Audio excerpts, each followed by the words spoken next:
خدا جس سے بچانا چاہتا ہے اللہ انسان کو انسان کی غلامی سے.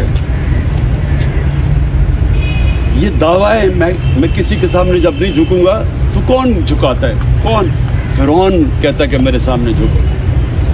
ہر طاقتور ڈکٹیٹر کہتا ہے کہ میں جو مرضی کروں تم میرے غلام ہو, تم کچھ نہیں کر سکتے. یہ جو آج پاکستان میں ہو رہا ہے یہ کیا ہو رہا ہے؟ وہ طاقتور آدمی بیٹھا ہوا کہہ رہا ہے کہ دیکھو میری طاقت کتنی ہے, میں لوگوں کے گھروں میں رات کو گھس جاتا ہوں, کوئی مجھے پوچھنے والا نہیں ہے. 20-30 لوگ پولیس والے گھس گئے, گھر توڑ کے چلے گئے, کسی کو پکڑ کے لے کے چلے گئے. جو آپ کی ابھی ایک بھکلا تھی آپ کی, اس کو انہوں نے 2 دن پہلے اس کو اٹھا لیا رات کو جا کے گھر سے کہ جی مومنہ خان کہ جی وہ جیو فینسنگ کے اندر وہ زبان پاک میں نظر آئی تھی. کبھی سنا دنیا میں اس چیز کے اوپر کسی کو پکڑتے ہیں رات کے 3 بجے جا کے گھر سے؟ دہشت پھیلائی ہوئی ہے کہ ہم وہ طاقت ہے, ہم جو مرضی چاہے کر سکتے ہیں, آپ ہمارے غلام ہیں. دیکھیں یہ آپ نے سمجھنا ہے کہ غلام قوم کبھی اس کا مستقبل نہیں ہوتا. غلام صرف اچھے غلام بن سکتے ہیں, غلاموں کی کبھی پرواز اوپر نہیں ہوتی. مدینہ کی ریاست اللہ جب آپ کو کہتا ہے کہ نبی کی سنت پہ چلو, تو مدینہ کی ریاست ہمارے نبی صلی اللہ علیہ وسلم کی سنت تھی. اور کیا ہوا تھا وہاں؟ وہ ریاست میں دنیا کی تاریخ کا سب سے بڑا انقلاب آیا.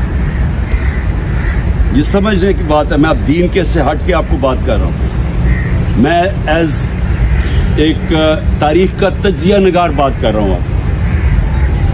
625 جنگ بدر, 313 لوگ لڑنے والے ہیں. 625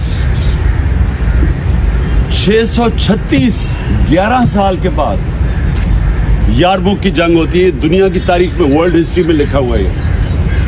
11 سال کے بعد جو اس وقت کی سپر پاور تھی رومن بیزنٹائن ایمپائر, وہ یارموک میں مسلمانوں کے سامنے گھٹنے ٹیک دیتی. 1 لاکھ ہوتی ہے ان کی لڑنے والی فوج. تو 1 لاکھ فوج ان کی, تو 313 سے یہ پہنچ گئے تھے میرے خیال میں 35,000 پر.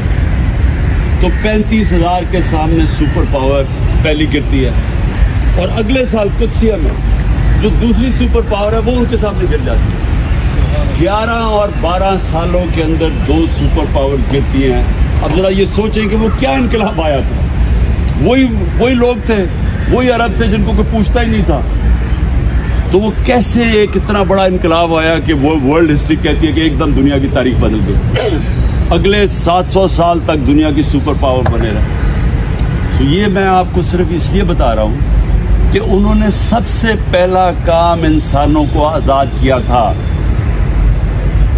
اور آزادی سب سے پہلی دی تھی. یہ جو آپ کہتے ہیں نا بت توڑے تھے, بت جو توڑے تھے وہ تو ایک تو کعبہ میں بت توڑے تھے, وہ دوسرے بت بھی توڑ دیے تھے کہ ہر انسان قانون کے سامنے ایک برابر ہے.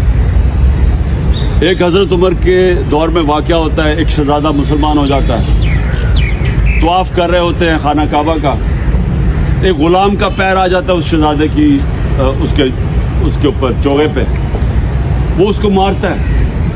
وہ جا کے حضرت عمر کو بتا دیتا ہے. حضرت عمر دونوں کو بلا لیتے ہیں. اس شہزادے سے پوچھتے ہیں تم نے مارا تھا اس کو؟ اس نے کہا مارا تھا. اس نے کہا غلام کو واپس مارو. وہ اسلام ہی چھوڑ کے چلا جاتا ہے شہزادہ. لیکن مسلمانوں کا جو انصاف تھا